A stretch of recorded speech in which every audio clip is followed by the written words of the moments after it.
जागरण समूह के कार्यकारी संपादक और लखनऊ से हमारे बड़े पुराने मित्र रहे श्री विष्णु त्रिपाठी जी, श्री कार्तिक अग्रवाल जी, प्रदीप शुक्ला जी और अन्य सामाजिक क्षेत्रों में भिन्न भिन्न दायित्वों का निर्वाह कर रहे प्रमुख विशिष्ट अतिथिगण और इस सभागार में उपस्थित छात्र छात्राओं, आज देखिए कुछ संयोग बहुत अच्छे घटित हो रहे हैं। सूर्य उत्तरायण की तरफ बढ़ गया है और भारत का सूर्य भी उत्तरायण की तरफ बढ़ रहा है, इसमें कोई संदेह नहीं।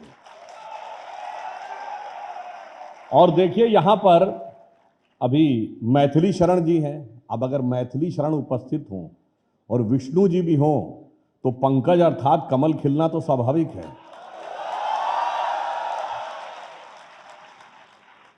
और मुझे इसलिए भी ध्यान आता है यहाँ पे कि मुझे याद आ जाता है, जैसे फिल्मों में एक डायलॉग होता है ना, 20 बरस पहले की बात है, मगर मुझे आ जाता था 30 बरस पहले की बात है, जब मैं भी छात्र हुआ करता था और श्री राम जन्मभूमि आंदोलन उस समय स्टार्ट हुआ था। मुझे आप लोगों को देखकर वो स्मरण आता है और यह भी ध्यान आता है, मैं अप्रैल 1987 में, विष्णु जी को याद होगा, ताला खुलने के बाद मंदिर निर्माण के संकल्प को लेकर अयोध्या में एक रैली हुई थी। मैं बालक के रूप में उस रैली में भी गया था। 9 नवंबर 1989 को जिस दिन शिलान्यास हुआ था, तो हम लोगों को भी दायित्व दिया गया था, इतनी जगहों पे शिला पूजन कराना था। तो हम लोग संघ में थे और संघ के भिन्न भिन्न दायित्वों का छात्र जीवन में निर्वहन कर रहे थे। तो मुझे 4 छात्रावासों में शिला पूजन कराने का दायित्व भी करने का सौभाग्य प्राप्त हुआ था। अब जब हम लोग उस रैली में गए थे तो वो बड़ा प्रसिद्ध गीत, अगर आपको ध्यान हो तो उसकी पंक्ति क्या थी, जहां से ये भगवान राम और भारतीय समाज की संवेदना, समन्वय और क्या संबंध है, यह उजागर होता है कि जन जन के मन में राम रमे और प्राण प्राण में सीता है। हर हृदय की धड़कन रामायण, पग पग पर बनी पुनीता है। यदि राम नहीं है श्वासों में तो प्राणों का घट रीता है। तो हम लोग कहते थे, इसलिए नरनाहर श्री पुरुषोत्तम का हम मंदिर भव्य बनाएंगे, सौगंध राम की खाते हैं हम मंदिर वहीं बनाएंगे। परंतु ये चीज उतनी आसान नहीं थी। आज कुछ कुछ वैसा बताऊं जैसे हम लोग अपने बुजुर्गों से स्वतंत्रता आंदोलन के विषय में सुनते थे, वैसे युवा पीढ़ी को समझना चाहिए, इतना आसान नहीं था। उस समय का शासन प्रशासन बड़ी क्रूरता दृढ़ता के साथ इसे रोकने के लिए था। तो हम लोग भी जब अयोध्या गए तो जानते हैं क्या गीत गाया जाता था कि ये तन प्रभु राम का, मन प्रभु राम का, तो हर क्षण बोलिए जय श्री राम। आस प्रभु राम की, श्वास प्रभु राम की, तो हर क्षण बोलिए जय श्री राम। लोक परलोक यही यही मोक्ष धाम है, तो हर क्षण बोलिए जय श्री राम। और फिर आगे हम लोग कहते थे कि शासन चलाए चाहे सीने पर गोलियां, परवाह नहीं कीजिए शरीर और प्राण की। आए आपदाएं विपदाएं भले कितनी, बनाएंगे हम मंदिर सौगंध श्री राम की। और हमें इस बात का बहुत हर्ष है। उस समय मैं ईमानदारी से बता रहा हूं, छात्र के रूप में हम लोग वहां गए थे, शिला पूजन किया था, पर विश्वास नहीं था कि हमारे जीवन काल में यह दिन आएगा। परंतु जो इच्छा करी हो मन माही, राम कृपा कुछ दुर्लभ नहीं, वो साकार हुआ। अभी विष्णु जी बोल रहे थे, मैं ये भी कह सकता हूं, जो श्री राम जन्मभूमि का आंदोलन था वो भारत के जागरण का प्रतीक था, और जागरण का भी विकास भारत के उसी जागरण के साथ सिंक्रोनस होकर हुआ था। मुझे याद है 30 अक्टूबर 1990, आज की पीढ़ी को निश्चित रूप से यह पता होना चाहिए कि यह कितना कठिन था। 29 और 30 अक्टूबर 1990 लखनऊ आने वाली सारी फ्लाइट्स कैंसिल, सारी ट्रेन्स कैंसिल, सारी buses cancel, no private vehicle can come in. Private गाड़ी से भी नहीं जा सकते, केवल सरकारी गाड़ी जा सकते हैं। और उस जमाने में इंटरनेट तो था नहीं, एसटीडी फोन से दूसरे शहर में बात हो सकती थी। ऑल एसटीडी लाइंस ब्लॉक्ड, केवल सरकारी एसटीडी लाइन चल रही थी। और अयोध्या से फैजाबाद, मतलब लखनऊ से फैजाबाद के बीच में अयोध्या जाने के रास्ते पे हर जगह पे बैरिकेटिंग लगी हुई थी। और जो कहा था कि परिंदा पर नहीं मार पाएगा, तो ऐसे नहीं कहा था। इस सारी बैरिकेटिंग के बाद उस विवादित ढांचे के चारों तरफ कांटे की बाड़ लगाई गई थी, जो कम से कम 10-12 फुट की थी। इसके बाद 7 लेयर्स ऑफ बैरिकेटिंग थी, जिसमें 4 मेटेलिक वो लगे थे और 3 बल्लियों वाली, और सारी बैरिकेटिंग्स के बीच में पुलिस वाले खड़े थे। तो ऐसा नहीं है कि जिसने कहा था, अगर उस समय की सरकार ने कि परिंदा पर नहीं मार पाएगा, तो हवा में कहा था। मगर वक्त का बदलाव देखिए, जो ये कहते थे परिंदा पर नहीं मार पाएगा, आज 22 जनवरी को 100 से अधिक हवाई जहाज उस अयोध्या के महर्षि वाल्मीकि अंतर्राष्ट्रीय हवाई अड्डे पे उतरेंगे। बल्कि अब तो जो कहते थे परिंदा नहीं पर मार पाएगा, वो अब कहते थे हमारा इनविटेशन कब आएगा। ये वक्त का बदलाव है। अब आप सोचिए, आपको पता उसके बाद लोग कैसे अंदर चले गए थे। विष्णु जी को निश्चित रूप से वो पूरा विषय ध्यान होगा। अब कहा जाता है कि एक यूपी रोडवेज की बस खड़ी थी, जो पीएसी को लाने ले जाने के लिए होती थी, प्रोविंशियल आर्म कांस्टेबलरी, जो यूपी पुलिस का एक स्पेशल फोर्स है। तो एक साधु बाबा उसमें घुस गए, और कहा जाता वो पहले रोडवेज में ड्राइवर रहे थे, उन्हें रोड चलाना आता था, और तमाम साधु लोग उस बस में घुस गए, और वो बस अयोध्या की गलियों में से गई, और वो बैरिकेटिंग्स को तोड़ते तोड़ते तोड़ते तोड़ते वहां तक पहुंच गई जहां पर की कांटे की बाड़ लगी हुई थी। अब कांटे की बाड़ तो थी 12 फुट की, मगर जब बस उससे जाके लग गई, तो बस के खिड़कियों से लोग चढ़ के बस की छत पे आ गए, और उससे अंदर जाकर कूद गए, और उन्होंने गेट का ताला तोड़कर उसे खोल दिया। अब कोई कहेगा कि साहब ये तो लापरवाही में हो गया होगा, मगर मैं कहता हूं इसमें भी बड़ा दैव संयोग है। पहले तो बस वहां खाली खड़ी थी। अच्छा, बस में चाबी भी लगी हुई थी। अच्छा चलिए, जो चलाने वाला था वो इतना एक्सपर्ट था कि बगैर चाबी के उसने खोल लिया, गाड़ी को चला दिया।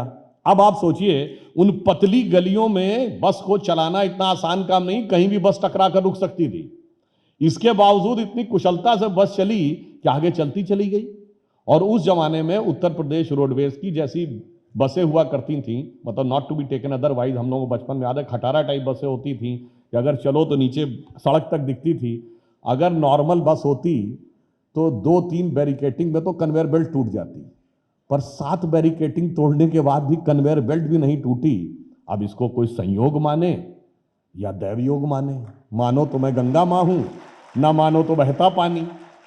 और उसके बाद यह भी ध्यान रखने की बात है, मुझे याद है 30 अक्टूबर 1990 के दिन बड़ी बेचैनी थी। सुबेरे का अखबार, हमारे यहाँ जागरण आता था हिंदी के एरिया, और अंग्रेजी में टाइम्स ऑफ इंडिया आता था। जागरण ने लिखा, हेडिंग ये थी, आज 30 अक्टूबर है, क्योंकि 30 अक्टूबर इतने दिनों से सुना जा रहा था कि सबके मन में एक सेंसेशन था। मुझे ये भी याद है कि 28 अक्टूबर को अटल जी की एक सभा तय थी लखनऊ के अमीनाबाद वाले झंडे वाला पार्क में, पर अटल जी को एयरपोर्ट पर ही अरेस्ट कर लिया गया। सभा के लिए हम लोग वहां पहुंचे थे, बाद में पुलिस ने तितर बितर कर दिया था। अब उसके बाद अंग्रेजी के अखबारों की हेडिंग जानते क्या थी? Nation zero hour. अब उस जमाने में तो ना मोबाइल था, ना इंटरनेट था, इंडिपेंडेंट मीडिया भी नहीं था। दोपहर में 2 बजे आकाशवाणी से समाचार आते थे, 2 से 2:10 हिंदी के, फिर 2:10 से 2:20 इंग्लिश के। हम लोग बड़ा कान लगा के सुने क्या हुआ, तो उन्होंने कहा जी कुछ नहीं हुआ, चंद लोग इकट्ठा हुए थे सरयू के पुल के बाहर और उन्हें खदेड़ दिया गया। 3 बजे 5 मिनट का समाचार दूरदर्शन ने आना शुरू किया था, 5-5 मिनट का हिंदी इंग्लिश का, वो सुना, उसने कहा जी कुछ नहीं हुआ। अब हम लोगों को जो जानकारी थी संघ के हिसाब से ऐसा तो नहीं हो सकता, क्योंकि सड़कें ब्लॉक कर दी गई थी, लोग गांवों गांवों खेत खेत होते हुए पगडंडी के द्वारा पहुंच गए थे। और मैं आपको यह भी बात बताऊं, उस समय चूंकि सिर्फ सरकारी रेडियो था, तो उस समय बीबीसी को लोग सुनते थे कि कम से कम सरकार के अलावा की कुछ वो मिलेगी। तो अगर किसी के पास बीबीसी की पुरानी आर्काइव्स निकाल सके अक्टूबर एंड की 1990 की, तो मुझे बहुत अच्छी तरीके से याद है कि उसमें उन्होंने कहा था कि यह भारत छोड़ो आंदोलन से कहीं बड़ा आंदोलन था, और उसका उन्होंने आधार दिया था। विश्व हिंदू परिषद ने दावा किया था कि 20 से 25 लाख लोग गिरफ्तार हुए, सरकार ने स्वीकार किया था कि 5.5 से 6 लाख लोग गिरफ्तार हुए, यूपी गवर्नमेंट ने। जबकि भारत छोड़ो आंदोलन में यूपी गवर्नमेंट ने एक्सेप्ट किया था, उस समय अंग्रेजों की सरकार ने, कि 20,000 लोग गिरफ्तार हुए, कांग्रेस ने दावा किया था 1 लाख लोग गिरफ्तार हुए। यानी 20 गुने का अंतर, जबकि आबादी 1942 से 1990 के बीच में डबल भी नहीं हुई थी। यानी अगर पॉपुलेशन को भी कंसीडरेशन कर लें तो 10 टाइम्स ज्यादा लोग इसमें इन्वॉल्व थे। ये बीबीसी ने अपनी एक रिपोर्ट में बताया था, जो मुझे याद है, इसलिए मैं कह रहा हूं लास्ट वीक ऑफ अक्टूबर के अगर बीबीसी के हिंदी सेवा के आर्काइव्स को निकालेंगे तो उसमें चीज आ जाएगी। मैं सिर्फ इसलिए बता रहा हूं कि कितना भारी आंदोलन था, ये आपको समझने की आवश्यकता है। और उसके बाद क्या हुआ, रात को आपको याद हो 8:45 बजे आकाशवाणी से भी समाचार आते थे, 15-15 मिनट के, 8:45-9 बजे, और दूरदर्शन पे भी आते थे। दूरदर्शन आकाशवाणी दोनों ने कहा कुछ भी घटना नहीं हुई, केवल चंद लोग सरयू के पुल के उस तरफ इकट्ठा हुए थे, पुलिस ने हल्का बल प्रयोग करके उनको तितर बितर कर दिया। और नेक्स्ट डे मॉर्निंग अखबारों के ऊपर कार सेवकों की गुंबदों पर चढ़ी हुई तस्वीरें और ध्वज फहराते हुए तस्वीरें, सरकार शर्म से पानी पानी हो गई। और ये मैं इसलिए भी कहना चाहता हूं, जो लोग आज कहते हैं अभिव्यक्ति की स्वतंत्रता, मीडिया की इंडिपेंडेंस, ये वो, उसका जीता जागता प्रमाण ये है। और मैं ये भी बताना चाहता हूं कि 30 अक्टूबर 1990 को जो फायरिंग हुई उसमें तो अपेक्षाकृत बहुत कम संख्या थी, मगर उससे खिसिया कर, बौखला कर सरकार ने 2 नवंबर 1990 को जो फायरिंग कराई, उस दिन कोई कार सेवा नहीं थी, केवल कार सेवक बैठे हुए भजन कर रहे थे और भजन करते हुए कार सेवकों के ऊपर गोलियां चलाई गई, जिसमें सैकड़ों लोग घायल हुए, सैकड़ों लोग मारे गए। 325 की लिस्ट विश्व हिंदू परिषद ने कोर्ट की प्रोसीडिंग में दी थी, जिसमें मारे गए और घायल हुए लोगों की थी। ऑफिशियली यूपी गवर्नमेंट ने सिर्फ 16 एक्सेप्ट किए थे। आप ये समझिए कि कितना बड़ा आंदोलन था, इससे आप अंदाजा लगा सकते हैं। इतना, और एक और बात आप समझिए, जेपी मूवमेंट हुआ तो वो नॉर्थ इंडिया तक सीमित रहा था, परंतु इस आंदोलन में भारी संख्या में कार सेवक दक्षिण भारत से आए थे, भारी संख्या में गुजरात से आए थे, आंध्र प्रदेश से आए थे। यानी एक पूरा एक नेशन कलेक्टिव कॉन्शियसनेस के साथ उभर रहा था। और यहां मैं ये भी बात बताना चाहता हूं कि इसको आप लॉजिकली भी समझिए, ये होना ही था एक ना एक दिन। वो 1990 में होता राम मंदिर के माध्यम से, या 92 में होता, या 95 में होता, किसी भी चीज के माध्यम से होता, उसका कारण जानते क्या था? हम सन 47 में आजाद हुए। इस देश की मूल प्रवृत्ति क्या है? इस देश की मूल प्रवृत्ति, जो हमें सेकुलर समझाया जाता है, पहले मैं बच्चों से कहूंगा जाके चेक करिएगा सेकुलर वर्ड का लिटरल मीनिंग क्या होता है। धर्मनिरपेक्ष नहीं होता है। इवन जो ट्रांसलेशन ऑफिशियल है गवर्नमेंट ऑफ इंडिया का, कॉन्स्टिट्यूशन का, वहां सेकुलर का ट्रांसलेशन पंथ निरपेक्ष, मगर हमें धर्मनिरपेक्ष पढ़ाया गया। वास्तविकता में क्या है? सेकुलर वर्ड का जो लिटरल मीनिंग है, अगर आप ऑक्सफोर्ड की क्लासिकल डिक्शनरी में देखेंगे तो उसका मीनिंग लिखा रहता है, it connection to the mundane activities in contrast to spiritualism, यानी भौतिकवादी या आध्यात्म विरोधी, यह उसका अर्थ होता था। मगर हमें धर्मनिरपेक्ष कह के इस देश को धर्म से अलग करने का प्रयास किया गया, जो सरासर गलत था। संविधान निर्माताओं ने अगर भारत के राष्ट्रीय ध्वज के ऊपर अशोक का धम्म चक्र रखा था तो वो धम्म चक्र है सारनाथ का, अर्थात धर्म चक्र है। संसद के लोकसभा अध्यक्ष की पीठ के पीछे लिखा हुआ है धर्म चक्र प्रवर्तनाय, यानी सारी संसद धर्म के चक्र के प्रवर्तन के लिए है। सर्वोच्च न्यायालय के एम्बलम को देखिए, उस पर लिखा हुआ यतो धर्मस ततो जया, जहां धर्म है वहीं विजय है। तो एक धर्म प्राण देश है, और इसकी ऊर्जा तभी जागृत होती है जब धर्म जागृत होता है। अगर आप देखें 1857 का जो स्वतंत्रता संग्राम था, उसके मूल में धार्मिक कारण था। फिर स्वराज का आंदोलन जब लोकमान्य तिलक ने प्रारंभ किया तो सबसे पहले गणपति जयंती आज जो महाराष्ट्र में मनाई जाती है, उसको संस्थागत व्यवस्थित स्वरूप लोकमान्य तिलक ने दिया गणपति जयंती के माध्यम से। महात्मा गांधी ने यदि 1920 में शुरुआत की तो राम राज्य के नाम के साथ, राम राज्य के आदर्श के साथ। 47 में देश की स्वतंत्रता हुई तो धर्म के आधार पर दुखद विभाजन के साथ हुई। इसलिए इस भारत की जो स्वाभाविक प्रवृत्ति है, यह भारतीय समाज भावनात्मक दृष्टि से धर्म प्राण समाज है। तो धर्म का तत्व उदय होना ही होना था। उस समय आजादी मिले 42-43 साल हो गए थे, यानी जो लोग उस समय 50-55 साल की उम्र में थे, उनकी लिविंग मेमोरी में ब्रिटिश रूल नहीं था। यानी भारत अपनी नेचुरल माइंडसेट में उभर कर आ रहा था। तो 90 के दशक में 40 से 50 साल पूरा होने पे भारत की नैसर्गिक प्रवृत्ति उभरनी थी, और वो राम मंदिर के माध्यम से उभरी। मगर मैं ये भी बताना चाहता हूं कि उस समय जिस प्रकार का वातावरण था, जो लोग आज हमको बताते हैं कि विकास की बात करिए और मंदिर की बात नहीं करिए, तो मैं कहना चाहूंगा बच्चों से जाके चेक करिएगा 1991, 92, 90 से 92 जब मंदिर का आंदोलन चल रहा था, उस समय की सरकारें क्या कह रही थी? उस समय भारत का फॉरेन एक्सचेंज रिजर्व कितना था? Less than 1 billion. हमारी अर्थव्यवस्था ध्वस्त होने के कगार पे आ गई थी, भारत बैंकक्रप्ट होने के कगार पे था। अप्रैल 1991 चंद्रशेखर जी की सरकार में सोना गिरवी रखा गया था। जुलाई और सितंबर 1991 2 बार रुपये का डिवैल्यूएशन किया गया था। रेट ऑफ इन्फ्लेशन 17% थी। बेरोजगारी प्रचंड थी। सरकार में नौकरियां बंद थी, प्राइवेट में कोई नौकरी मिल नहीं रही थी। और उस समय ये लोग बेरोजगारी और आर्थिक विकास की बात नहीं करते थे। ये कहते थे हम मस्जिद बचाएंगे, तो कोई कहता था मंदिर बनाएंगे, जबकि सर्वोच्च न्यायालय ने सदैव उसको विवादित ढांचा और डिस्प्यूटेड स्ट्रक्चर कहा। इन्होंने मस्जिद कह कहकर धार्मिक भावनाएं भड़काने का प्रयास किया।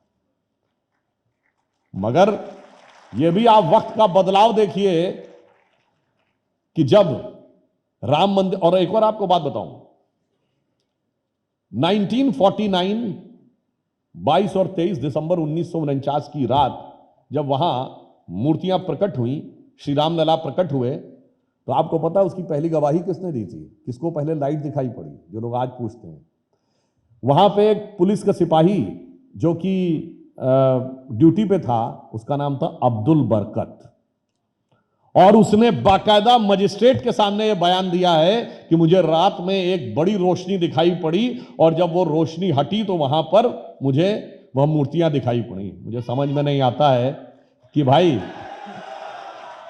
अब्दुल बरकत को तो रोशनी दिख गई थी, पर आज वालों की फितरत पता नहीं कैसी है, इनको कब रोशनी दिखेगी ये भगवान जाने।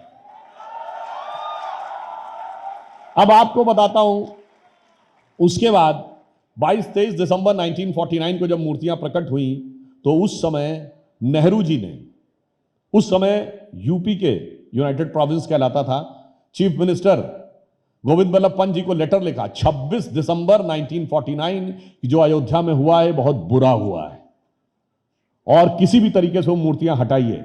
उस समय जो डीएम थे उन्होंने आदेश मानने से इनकार कर दिया। के नैयर, वो केरलाइट थे, और उन्होंने ये कहा कि मैं नहीं हटाऊंगा क्योंकि हटाने से बहुत भीषण सांप्रदायिक दंगे हो सकते हैं। और उस समय विभाजन की बात केवल 1.5 साल पुरानी थी, तो उन्होंने कहा था अभी विभाजन के हम तनाव से निकले हैं, समस्या। अब आप कहेंगे डीएम ने सीएम का ऑर्डर मानने से कैसे मना कर दिया? क्योंकि उस समय तक कॉन्स्टिट्यूशन नहीं बना था। मैं 22-23 दिसंबर 1949 की बात कर रहा हूं। कॉन्स्टिट्यूशन 26 जनवरी 1950 को लागू हुआ। तब तक सीएम की पावर्स डिफाइन नहीं थी। डीएम की पावर इंपीरियल सिविल सर्विसेज के रूल्स में डिफाइंड थी और वो एब्सोल्यूट थी। और मैंने तो यहां तक सुना है, मैं इसका पुष्टि नहीं करता क्योंकि लोग कहते हैं जो पुराना पायनियर अखबार था उसमें यह भी था कि पंत जी ने वहां जाने का प्रयास किया तो फैजाबाद के सर्किट हाउस में डीएम ने उनको रोक दिया। तो अखबार में यह भी हेडिंग निकली, चीफ मिनिस्टर अंडर अरेस्ट, क्योंकि डीएम को यह पावर थी कि अगर उसको लगे कि कोई कानून व्यवस्था की स्थिति हो रही तो वो किसी को भी रोक सकता था। और तब तक सीएम क्या है यह डिफाइंड नहीं था, गवर्नर डिफाइंड था उस समय में। तो आप सोचिए, जिन्होंने लिखा कि बहुत बुरा हुआ, और आपको एक फैक्ट और बताएं, 12 साल तक मुस्लिम पक्ष उसमें पक्षकारी नहीं बना। टाइटल सूट जो होता है उसकी एक मियाद होती है 12 साल। अगर 12 साल के अंदर आपने लैंड पे क्लेम नहीं किया तो योर क्लेम इज फॉरफिटेड। और इस बारे में के मोहम्मद ने, जो आर्कियोलॉजिकल सर्वे के अधिकारी थे, उन्होंने अपने मेमोयर में लिखा है कि वो 12 साल इसलिए नहीं किया कि मुस्लिम समाज में बहुत बड़ा वर्ग था जो ये सोच रहा था कि हमें इस चीज में नहीं पढ़ना चाहिए, इस स्थान का हमारे लिए कोई खास महत्व नहीं है, हिंदुओं के लिए इस स्थान का बहुत महत्व है, तो हमें छोड़ देना चाहिए। मगर तब लेफ्ट लिबरल सेकुलरिस्ट उन्होंने जाके उनके कान भरे, और जब 12 साल की मियाद पूरी होने में 1 हफ्ता रह गया था, दैट वॉज दिसंबर 1961, तब यह टाइटल सूट फाइल किया गया कि हमको भी पार्टी बनाया गया। आप इससे समझिए कि चीज स्वतः समाधान हो सकता था। अगर सोमनाथ का मंदिर उस समय समाधान हो सकता था, तो श्री राम मंदिर क्यों नहीं उस समय समाधान हो सकता था? जब हम लोग छात्र जीवन में थे तो एक विचारक आए हमारी यूनिवर्सिटी में, तो उनसे सवाल पूछा गया कि आज आप लोग इसको मुद्दा बना रहे हैं, जब आज़ादी के जस्ट बाद सोमनाथ का मंदिर सॉल्व हो गया तो ये राम मंदिर क्यों नहीं सॉल्व हो पाया? तो उन्होंने मजाक में हंसते हुए कहा, शायद इसलिए सॉल्व ना हो पाया हो कि सोमनाथ सरदार पटेल के प्रोविंस में पड़ गया था और ये नेहरू जी के प्रोविंस में पड़ गया। और उन्होंने कहा शायद इसीलिए सारी रियासतें सॉल्व हो गई। जो रियासतों का महकमा सरदार पटेल के पास था, उसमें से एक एक्सक्लूसिवली नेहरू जी ने अपने पास रख ली थी, वो कश्मीर, वो आज तक सॉल्व नहीं हो पाई थी। वो अगस्त 2019 में जाके सॉल्व हुई, मोदी जी के नेतृत्व में, जब हमारे गृह मंत्री अमित शाह जी ने संसद में पास कराया। तो मैं सिर्फ ये बताना चाहता हूं, सॉल्व कभी भी हो सकता था। फिर 1976 में रूटीन खुदाई हो रही थी, आर्कियोलॉजिकल सर्वे रूटीन खुदाई करता है, तो नीचे खंबे निकल आए, और उस खुदाई का नेतृत्व के मोहम्मद कर रहे थे as joint director of archaeological survey of India. उन्होंने बताया कि लेफ्टिस्ट हिस्टोरियंस के दबाव में खुदाई रुकवा दी गई। अब एक और आपको बात बताऊं, वो खुदाई रुकवाई गई किस चीज के लिए? कि सबूत ना निकलने पाए, और कोर्ट से स्टे ले लिया गया कि खुदाई नहीं करवाई जाएगी। देखिए, भगवान राम इस स्थिति तक जानते कैसे पहुंचे? जो जो साइंस डेवलप करती गई है, त्यों तो भगवान के सबूत भी सामने उठकर आते गए। मैं आपको उदाहरण बताता हूं। अब इन्होंने उस पर स्टे करवा लिया। अब उसके बाद 1989 में एक बार फिर यह विचार आया मुस्लिम्स में कि हमको इस पे क्लेम छोड़ देना चाहिए। फिर नहीं सब लोगों ने उनको भड़काया, कम्युनिस्टों ने, लेफ्टिस्टों ने, लिबरल्स। वैसे एक और आपको बात बताऊं, बहुत से ऐसे शब्द होते हैं जो आपको बहुत अच्छे ढंग से समझने चाहिए कि इनमें क्या क्या चीजें खतरनाक होती हैं। जैसे एक शब्द होता है लेफ्ट लिबरल। एक कम्युनिस्ट कंट्री बताइए जो लिबरल हो, जहां व्यक्ति की स्वतंत्रता हो। मतलब जो लेफ्ट कभी लिबरल हो ही नहीं सकता। अगर कोई ये कहे कि I am a left liberal, it's like somebody is saying I am a devout atheist, मैं बहुत ईश्वर भक्त नास्तिक हूं। अगर कोई ऐसी बात कहे तो वैसी बात है कोई कहे कि लेफ्ट लिबरल। अब इन्होंने समझाया और मामले को उलझाया। अब सुनिए, ढांचा गिरने के बाद खुदाई नहीं हो, इस पे कोर्ट का स्टे था, मगर क्या बताएं, टेक्नोलॉजी ने मार दिया। ग्राउंड पेनिट्रेटिंग रेडार की टेक्नोलॉजी आ गई 2000 आते आते। जब हमारी अटल जी की सरकार थी तो सरकार ने कहा कि भाई खुदाई पे, एक्सकेवेशन पे रोक है ना, ग्राउंड पेनिट्रेटिंग रेडार की मैपिंग करने पे तो रोक नहीं है। भाई ऑपरेशन की मनाही थी, अल्ट्रासाउंड की तो मनाही नहीं थी ना। तो साहब अल्ट्रासाउंड किया गया और निकल आया उसमें से ढांचा। अब जब हाई कोर्ट के सामने रखा, हाई कोर्ट ने परमिशन दे दी कि जब ढांचा दिख रहा है कुछ तो खुदाई करवाइए। अब खुदाई करे, उसमें दर्जनों खंभे निकल आए। आज सुनिए क्या हुआ। जो मस्जिद के खंभे थे, Lucknow bench of Allahabad high court का 30 सितंबर 2010 का जजमेंट अगर आप पढ़ेंगे, उसमें से बहुत डिटेल में सारा है। वो ऊपर से तो मस्जिद के खंभे थे और नीचे जाने पे वो मंदिर के खंभे थे। बस इसी हकीकत को अगर कोई समझ ले तो समाज का तनाव ही समाप्त हो जाएगा कि जो लोग ऊपर से कुछ दिख रहे हैं वो अपने अंदर जाके देखेंगे तो उनकी पहचान कुछ और नजर आएगी।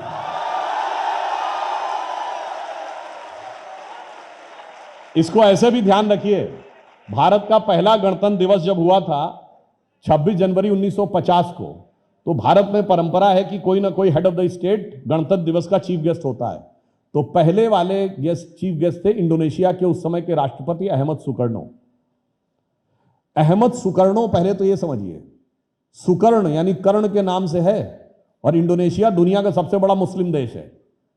और अहमद सुकर्णो की वहां स्थिति यह मानी जाती है जैसे अपने महात्मा गांधी की, कि सभी नेताओं से ऊपर, जिन्होंने कहा जाता है कि भाई राष्ट्र का निर्माण कराया। अब जब वो चलने लगे, वो आए, नॉन अलाइन समिट हुई जब पहली, 51 में दोबारा आए जब भारत में गुट निरपेक्ष सम्मेलन हुआ, तो कस्टमरी शिष्टाचार में सबको वापस कुछ ना कुछ गिफ्ट दी जाती है। जब गिफ्ट दी गई तो अहमद सुकर्णो ने कहा नेहरू जी से कि हमें एक और गिफ्ट चाहिए। कहा क्या? कहा 4 घड़े गंगा जल। तो पाकिस्तान के विदेश मंत्री ने कहा आप क्या बोल रहे हैं, मुस्लिम कंट्री होके आप कह रहे हैं 4 घड़े गंगा जल, उसके आप प्राइम मिनिस्टर होके? तो अहमद सुकर्णो का जवाब बहुत शानदार था। उन्होंने कहा by change of circumstances we have change our way of worship but we can not change our forefathers. अब साथ देखिए, जब वो ग्राउंड पेनिट्रेशन रेडार, मतलब जो निकल रहा था वही अहमद सुकर्णो बता भी रहे थे। अब 2003 में जब नीचे से ढांचा दिख गया, यह राम मंदिर निर्माण का दूसरा सबसे बड़ा परिवर्तन था 92 के बाद। 92 में सिर्फ ढांचा ही नहीं गिरा था, विवादित ढांचा, भारत की अर्थव्यवस्था का ढांचा न्यूरोवियन मॉडल भी चला गया था और एक नई अर्थव्यवस्था ने आकार लिया था और मंदिर के भी नए स्वरूप ने आकार लिया। 2003 में मैं जाके फिर चेक करिएगा, 2003-4 में जब नीचे से दिख गए खंबे, यानी स्पष्ट हो गया कि नीचे मंदिर है, एक स्टेप हम आगे बढ़ गए। ये वो ईयर है जब भारत का फॉरेन एक्सचेंज रिजर्व 100 बिलियन पहुंचा। 91 में कितना था? Less than 1 billion. अब टच किया 100 बिलियन।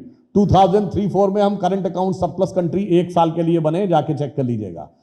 2003-4 में एक ही क्वार्टर के लिए सही हमने 10% की ग्रोथ रेट अटेन की, यानी इधर राम मंदिर उठ रहा था, उधर देश उठ रहा था। अब आप आइए 2019 में जब जजमेंट आया और 5 अगस्त 2020 को जब प्रधानमंत्री जी ने उसका शिलान्यास किया तो हमारा फॉरेन एक्सचेंज रिजर्व 500 बिलियन पहुंचा।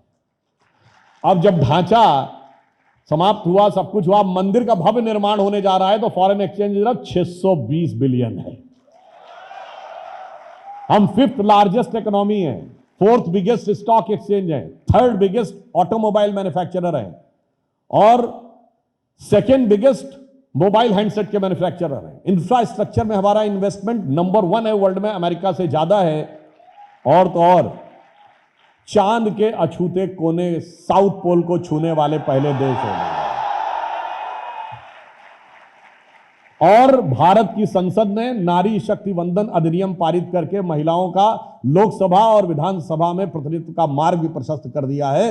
यानी अगर तुलसी बाबा ने कहा था सिया राम मैं सब जग जानी, करहूं प्रणाम जोर जुग पानी, तो सब जगह सिया राम को बराबर स्थान देने की व्यवस्था भी भगवान ने कर दी है। और इतना ही नहीं हुआ है, ये मंदिर की तारीख जब आई है तो अंग्रेजों के जमाने के जो वो थे रूल्स, 1860 का Indian panel code, evidence act 1870, वो सब समाप्त हो गए और भारतीय न्याय संहिता बनी। और अब जैसा गृह मंत्री अमित शाह जी ने अपने इंटरव्यू में कहा है, अगले 5 से 10 साल में बैकलॉग खत्म होगा, उसके बाद कोई भी आपराधिक मामला होगा 3 साल के अंदर निर्णय मिल ही जाएगा। यानी जो एक फिल्म में डायलॉग था ना, तारीख पे तारीख, तारीख पे तारीख, तो मैं बताना चाहता हूं जो लोग हमसे पूछते थे रामलला हम आएंगे, मंदिर वहीं बनाएंगे, तारीख नहीं बताएंगे, तो साहब वो तारीख जब आई है तो तारीख पे तारीख पे तारीख वाली बात तारीख में कहीं गुम होती नजर आ रही है। यानी हमारा जो लीगल रिफॉर्म्स भी हुआ है और इसके बाद अगर आप देखें तो हम उस स्थिति में पहुंचे कि G20 में हम हाईएस्ट ग्रोथ रेट के साथ 7.8% के साथ वर्ल्ड में टॉप कर रहे हैं। अभी फिच ने अपनी रेटिंग दी है तो चाइना की रेटिंग 6.2 से घटाकर 5.2 से घटा के 4.5 कर दी है और हमारी 6.2 से बढ़ाकर 6.8 कर दी है। अनडाउटेडली हम सबसे आगे आके खड़े हुए हैं। यह है राम का प्रताप। फिर मैं कह रहा हूं, मानो तो मैं गंगा मां हूं, ना मानो तो बहता पानी। मगर मैं यह भी कहना चाहता हूं, इसकी गंभीरता को आप इस दृष्टि से भी समझिए कि प्रधानमंत्री श्री नरेंद्र मोदी जी ने 15 अगस्त 2022 को जब अमृत काल की बात कही थी, ये देश का अमृत काल है, तो उन्होंने कहा था इस अमृत काल के 5 संकल्प हैं। एक, इस देश को विकसित राष्ट्र बनाना है, यानी जब हमारी शताब्दी आ जाएगी 2047 तक। दूसरा, गुलामी की मानसिकता के हर प्रभाव से अपने को मुक्त करना। और तीसरा, अपनी विरासत पे हमको गर्व करना है। और चौथा, कि इसके लिए हम सबको कर्तव्य करना है। और पांचवा, वो कर्तव्य सामूहिक रूप से करना है। और आप देखिए कि गुलामी की उस मानसिकता से बाहर आने की व्यवस्था उस प्रकार से बन रही है। मैं एक उदाहरण देना चाहता हूं। देखिए, मैं एक टीवी डिबेट में था, ये 2014 से पहले की बात है। तब अमित शाह जी जनरल सेक्रेटरी गए अयोध्या और उन्होंने कहा कि हमारा संकल्प है कि राम मंदिर दोबारा बनेगा। और कुंभ के मेले में तत्कालीन राष्ट्रीय अध्यक्ष राजनाथ सिंह जी ने भी जाके कहा। तो एक महोदय थे अपोजिट, मैं नाम नहीं लूंगा उनका, अपोजिट पार्टी के प्रवक्ता थे, मुझसे कहने लगे कि what you are talking about, India is emerging in the 21st century, aspire to become an economic super power. आज की यंगर जनरेशन है जो technology oriented, techs heavy, technologically advance होना चाहती है, हम इकोनॉमिकली सुपर पावर बनना चाहते हैं। These are the younger aspiration, where does Ram Mandir fits in this? तो मैंने उनको जवाब दिया, सुनिए जनाब, we do not want to become just economic super power. Economic super power तो बहुत बहुत रह रही है, जापान इकोनॉमिक सुपर पावर है, सो व्हाट? दुनिया में क्या इन्फ्लुएंस है? Singapore highest per capita income है, हांगकांग, ताइवान, मकाऊ। हमने कहा हम दुनिया में इकोनॉमिक सुपर पावर नहीं बनना चाहते, हम वर्ल्ड लीडर बनना चाहते हैं। और जब आप वर्ल्ड लीडर बनना चाहते हैं तो सिर्फ इकोनॉमिक पावर, मिलिट्री पावर या इंटेलेक्चुअल पावर नहीं, certain set of values represent होनी चाहिए which can inspire the entire world. If there is one character in which all the virtues of Indian civilization are embodied, it is Bhagwan Shri Ram. और कैसे?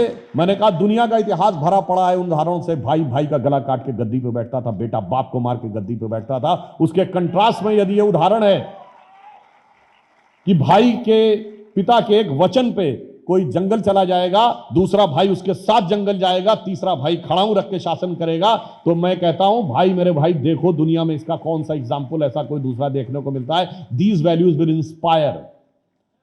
अब कोई आपसे कहेगा जी इंस्पायर करती हैं तो उससे क्या फर्क पड़ता है? सिर्फ यही है फैमिली में अच्छा सौहार्दपूर्ण वातावरण रहता है। आपकी फैमिली का सौहार्द इकोनॉमी को कैसे इंपैक्ट करता मैं आपको बताना चाहता हूं। आज भारत में 4.9% पर फैमिली है। आज से 50 साल पहले इट वॉज 5.5। अमेरिका में 2.5 है, आज से 50 साल पहले 3.3 था।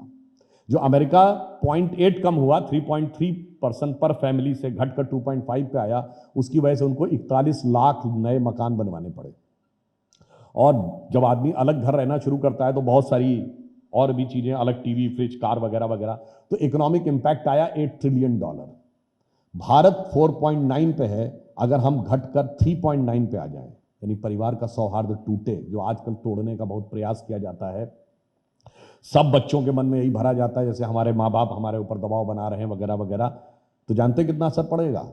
हमें चाहिए होंगे 8 करोड़ नए मकान। अगर 2 पॉइंट कम हो जाए, यानी हम अमेरिका के लेवल पे आ जाए, 16 करोड़ नए मकान चाहिए होंगे। आप इकोनॉमी का इंपैक्ट तो छोड़िए, इन्वायरमेंट पे इंपैक्ट छोड़िए, क्या होगा? और इमोशन, सोसाइटी तो अलग रख दीजिए। Can this country which is having a 2.4% of the global area sustain 16 crore more houses? और फिर क्यों भाई, जो प्रधानमंत्री जी ने कहा ना कि अगर हमें अमृतकाल के बाद भारत को उस स्थिति में पहुंचाना है तो अटेन क्या करना, हम विकसित राष्ट्र बन जाएंगे। तो क्या अमेरिका विकसित राष्ट्र है तो कोई भी जाकर किसी भी स्कूल कॉलेज में गोली चला दे रहा है? किस लिए भाई? सारा तो पेट भरा हुआ है, सब कुछ तो है तुम्हारे पास, सब कुछ है। मगर जो मैंने पहले पंक्ति कही थी, राम नहीं है श्वासों में तो प्राणों का घत रीता है, खालीपन नजर आता है। और ये एक इंस्पिरेशन है। और आप ऐसा भी समझिए, देखिए मैं एक और बात कहूं थोड़ा सा विषयांतर जाते हुए, चूंकि यहां पे बच्चे हैं, रामायण की कथा आपको बहुत सारी चीजों की और भी शिक्षा देती है। आजकल के बच्चों के बीच में प्यार मोहब्बत की बातें बहुत होती हैं, और फिर कहते हैं जी ब्रेकअप हो गया। तो मैं ये भी बताना चाहता हूं, इस बात को गंभीरता से समझिए कि जो ब्रेकअप हो जाए वो प्रेम नहीं होता, क्योंकि प्रेम में सांसें ब्रेक हो जाए मगर ब्रेकअप नहीं होता था। जिसे एक वसीम बरेलवी साहब का शेर है कि माना मुझे अपना हाल बयां करना नहीं आता, पर तुझे भी तो उसे एहसास करना नहीं आता। वो दिन गए जब मोहब्बत हुआ करती थी जान की बाजी, अब कोई बिछड़ जाए तो कोई मर नहीं जाता। अच्छा, मर नहीं जाता तो ठीक है, अब तो मार देता है, टुकड़े टुकड़े करके सूटकेस में भी बंद कर देता है। अब आप कहेंगे इसका रामायण से क्या संबंध है? देखिए मैं बताता हूं, राम कथा में भगवान ने सब जब लीला दिखाई है सारे संकेत दिए हैं। जब रावण सीता हरण करने आया था तो राक्षस के वेश में नहीं आया था, साधु का वेश धर के आया था। तो हर व्यक्ति जो दिखने में आपको बड़ा बेहतर लग रहा हो, इतनी आसानी से उस पर यकीन मत करिएगा। मतलब मैं बच्चियों से कहना चाहूंगा कि राम कथा हमें संकेत देती है कि बिटिया इस संसार में संभल के चलियो जाए, ना जाने किस रूप में कब रावण मिल जाए। मगर मैं बच्चों से भी कहना चाहूंगा, जो लड़के हैं वो अपने को बहुत स्मार्ट ना समझें, अरे मैं तो सब टैकल कर लेता हूं, उसमें कौन सी बात है, वो तो वो लोग इमोशनल हैं इसलिए ऐसा हो जाते हैं। आजकल ऐसे ऐसे भी हैं। रावण की बहन कौन थी? शूर्पणखा। अगर गलत चक्कर में फंस गए तो भाई साहब दिन में तारे नजर आ जाएंगे। तो मैं कहना चाहता हूं, राम कथा यह भी बताती है, बिटवा इस संसार में संभल के चलियो जाए, ना जाने किस मोड़ पे शूर्पणखा मिल जाए। इसलिए आपको करना क्या है, ये बिल्कुल ये मार्केटिंग और इन सब चीजों के इन्फ्लुएंस से मत आइए कि मैं इंडिविजुअल हूं। अरे भाई, आप जो जो आगे बढ़ रहे हैं, अपने माता पिता से हर चीज कंसल्ट करिए और अपने गुरुओं से कंसल्ट करिए, तब डिसीजन लीजिए। अगर आप किस स्कूल कॉलेज में एडमिशन लेंगे, ये आप पूछ के मतलब कंसल्ट करके करते हैं। ऐसा तो नहीं कि जिसकी बिल्डिंग अच्छी दिख गई उसे ही चले गए, जो बिल्डिंग अच्छी दिख गई उसमें नौकरी कर ली, नहीं, आप चीजों को एनालाइज करते हैं। तो इसीलिए रामचरितमानस में क्या लिखा है, प्रातः काल उठ के रघुनाथा, मात पिता गुरु नावहि माथा। तो मात पिता और गुरु तीनों के हिसाब से चलेंगे तो जिंदगी में सही दिशा में जाएंगे, वरना तो मैंने आपको रावण और शूर्पणखा की कथा बता दी। और मैं अंत में यह कहना चाहूंगा कि आप यह भी बात अच्छी तरीके से समझ लीजिए कि भारत के अंदर एक बड़ा बदलाव आ रहा है, और जो मैंने आपको बताया कि भगवान श्री राम का मंदिर उस बड़े बदलाव का प्रतीक था। क्योंकि जो लोग ये समझते थे कि ये सिर्फ एक मंदिर, एक कोई इमारत नहीं थी, और मंदिर निर्माण का समय कोई एक केवल तिथि नहीं थी, ये एक पूरा संयोग था। और वो संयोग क्या था कि 9 नवंबर 1989 जिस दिन शिलान्यास हुआ उस दिन देवोत्थानी एकादशी थी। 30 अक्टूबर 1990 जिस दिन कार सेवा हुई, वही फेमस वाली इसमें गोलियां चली, उस दिन भी देवोत्थानी एकादशी थी। और 9 नवंबर 2019 देखिए, ठीक 30 साल बाद सुप्रीम कोर्ट का जजमेंट आया और 8 नवंबर 2019 को भी देवोत्थानी एकादशी थी। अब मानिए तो संयोग और मानिए तो दैव योग। अब जो श्री राम जन्मभूमि का शिलान्यास के बाद अब मंदिर निर्माण होने जा रहा है, जब प्राण प्रतिष्ठा, उस दिन सूर्य उत्तरायण में है, सर्वार्थ सिद्ध योग है, अमृत योग है और द्विपुष्कर योग है। और द्विपुष्कर योग में कहा जाता है डबल फायदा होता है। तो अब एक तो हो ही रहे हैं, अब आगे क्या होगा दूसरा, ये तो भगवान जाने। मगर एक पॉइंट मैं आपसे और कह दूं जाते जाते, आप सब ने 22 जनवरी के मुहूर्त के बारे में सुना होगा। कितने सेकंड तक का कैलकुलेशन है। मैं चुनौती से पूछता हूं, बताइए दुनिया के किसी दूसरे धर्म संस्कृति में धार्मिक कार्य में एस्ट्रोनॉमिकल कनेक्शन के साथ इतना precise to the point, minutes ही नहीं सेकंड तक का है कि 84 सेकंड का मुहूर्त है जिस बीच में भगवान के आंख की पट्टिका खोली जाएगी। है कहीं पर ऐसा? और उसके बावजूद ये सारे लेफ्ट लिबरल सेक्युलर ने हमको समझाया था कि हम अनसाइंटिफिक थे।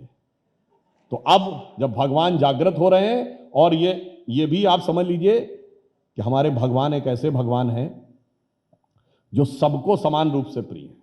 इस दुनिया में एक ही देश है जहां का किंग टाइटल होल्ड करता है, किंग रामा द 10th, वो है थाईलैंड। थाईलैंड हिंदू देश नहीं है, मगर इसके बावजूद वो टाइटल होल्ड करता है किंग रामा द 10th। आपको पता है इंडोनेशिया एक ऐसा देश है जहां प्रतिशत के हिसाब से हमसे ज्यादा रामलीलाएं होती हैं और सबके सब पात्र मुसलमान होते हैं। और वहां जो रामायण लिखी गई उसको काक्यबिन कहते हैं, और वो लिखने वाले कौन थे? योगेश्वर कवि। इंडोनेशिया में, इंडोनेशिया की कैपिटल क्या है आप में से सभी लोगों को पता होगा। कितने लोगों को पता है? जकार्ता। जकार्ता का ओरिजिनल नेम क्या है? जयकर्ता। प्राचीन इंडोनेशिया में 2 प्रोविंसेस होते थे, योग्यकर्ता और जयकर्ता। योग्यकर्ता उन्हीं योगेश्वर ऋषि के नाम पे। आज भी जाकर चेक कर लीजिएगा, जकार्ता के बगल का प्रोविंस का नाम आज भी योगकर्ता ही है। यह दर्शाता है कि वो इंस्पिरेशन किस सीमा तक था हमारा। और अगर आप वेस्ट साइड में जाएं तो सूरीनाम जो अमेरिका के पास है, वहां पे 100 साल पुरानी रामलीला होती है आज भी। और आपको पता है होंडुरास एक देश है। होंडुरास देश का नाम कितने लोगों ने सुना है? लैटिनी अमेरिका में है, नॉर्थ और साउथ अमेरिका के बीच में। आप जाके चेक कर लीजिएगा, the monkey God of Honduras. वहां पर वानर के रूप में भगवान की पूजा होती है, और कई जगहों पे वो गदा लिए हुए भी हैं, कई जगह वो ऐसे घुटने के बल के मुद्रा में है कि बिल्कुल हनुमान जी के रूप में नजर आते हैं। इसका अर्थ हुआ वेस्टर्न साइड से लेके और ईस्टर्न साइड तक। और इंडोनेशिया वर्ड का एक और मीनिंग आपको पता है? ये नीजिया वर्ड ग्रीक्स का है, जिसका मतलब होता है कि द्वीप समूह, और इंडो मतलब इंडियन, यानी भारतीय द्वीप, ये उसका मीनिंग है। तो वहां ईस्ट में इंडोनेशिया से वेस्ट में होंडुरास तक भगवान राम का वो प्रभाव है, जो भारतीय संस्कृति का वो प्रभाव, जिसे सकारात्मक दृष्टि से लेने की जरूरत है, नकारात्मक दृष्टि से लेने की जरूरत नहीं है। और यही हमें विश्व गुरु के पद पर स्थापित करेगा, क्योंकि we are all set to rise in the world, but not as a super power, not to dominate the world, but as a Jagat Guru to motivate the world. और इसलिए जो प्रधानमंत्री जी ने कहा यही समय है, सही समय। और मैं तो कहूंगा कि यह पीढ़ी भाग्यशाली है कि अमृतकाल जब समाप्त होगा तो यही लोग देश के महत्वपूर्ण स्थानों पर बैठ के कोई ना कोई कार्य कर रहे होंगे। हम लोग तो बुजुर्ग हो गए होंगे। तो मैं जहां से बात प्रारंभ की थी वहीं पे बात को समाप्त करता हूं कि जो संकल्प था मंदिर निर्माण का वो पूरा हो रहा है, परंतु आगे इसमें क्या होना है, जो अटल बिहारी वाजपेयी जी की बड़ी प्रसिद्ध कविता थी, हिंदू तन मन हिंदू जीवन, रग रग हिंदू मेरा परिचय, उसके इस छंद के साथ समाप्त करता हूं, जो सबको इंस्पिरेशन देना चाहिए कि मैं अखिल विश्व का गुरु महान, मैं अखिल विश्व का गुरु महान, देता विद्या का अमर दान, मैंने दिखलाया मुक्ति मार्ग, मैंने सिखलाया ब्रह्म ज्ञान। मेरे वेदों का ज्ञान अमर, मेरे वेदों की ज्योति प्रखर, मानव के मन का अंधकार क्या कभी सामने सका ठहर। मेरे स्वर नभ में गहर गहर, सागर के जल में छहर छहर। इस कोने से उस कोने तक, इंडोनेशिया से होंडुरास तक, इस कोने से उस कोने तक कर सकते जगती सौरभ में, हिंदू तन मन हिंदू जीवन, रग रग हिंदू मेरा पर। और लास्ट में एक और लाइन कह दूं, we are the youngest nation, now we have become the biggest nation, but this is half truth. We are the youngest nation and the biggest nation, but we are the oldest civilization also. तो हमारे सामने एक स्वर्णिम भविष्य है और एक गौरवशाली अतीत है, जो प्रधानमंत्री जी ने कहा था कि अमृत काल के 25 साल 1000 साल तक के भारत का आधार बनाएंगे। तो हम वो हैं जो 1000 साल आगे के भारत के बारे में भी सोचते हैं। 10-5 साल एक चुनाव से कोई मतलब नहीं है, और 5000 10,000 साल पुराने भारत के बारे में भी सोचते हैं। बस आपको वो कर्तव्य सही निभाना है। इसे इस पंक्ति के साथ समाप्त करता हूं कि गौरवशाली था भूतकाल, पास्ट, गौरवशाली था भविष्यत भी महान है, अगर संभालें आप उसे जो वर्तमान है। धन्यवाद।